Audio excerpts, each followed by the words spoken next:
Amerika Serikat dilaporkan langsung mengirimkan 12 jet tempur F-16 ke Timur Tengah untuk melindungi prajurit mereka saat ketegangan meningkat antara Israel dan Hamas setelah sebelumnya pangkalan militernya di Suriah dan Irak diserang.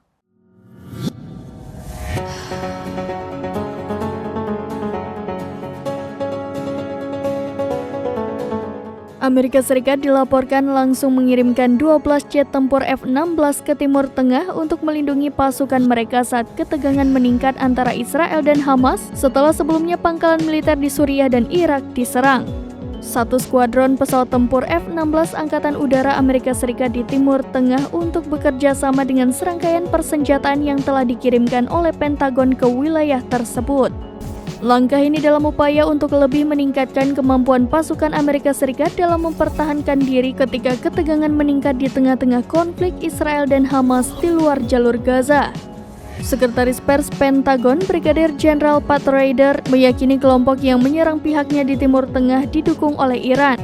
Upaya untuk melindungi pasukan Amerika Serikat di wilayah tersebut adalah salah satu dari 3 tujuan utama yang menjadi fokus departemen tersebut sejak serangan Hamas terhadap Israel.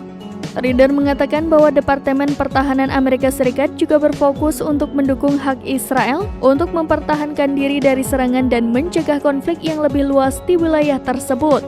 Amerika Serikat juga telah memberikan bantuan keamanan untuk memungkinkan pasukan pertahanan Israel memulihkan keamanan dan melindungi rakyatnya. Bantuan ini juga termasuk persenjataan yang diminta Israel, termasuk amunisi berpemandu presisi, pencegat Iron Dome, artileri hingga amunisi.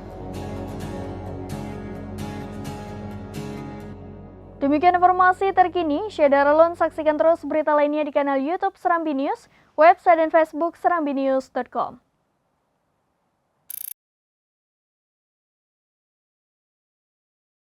Download Tribun X sekarang, menghadirkan lokal menjadi Indonesia.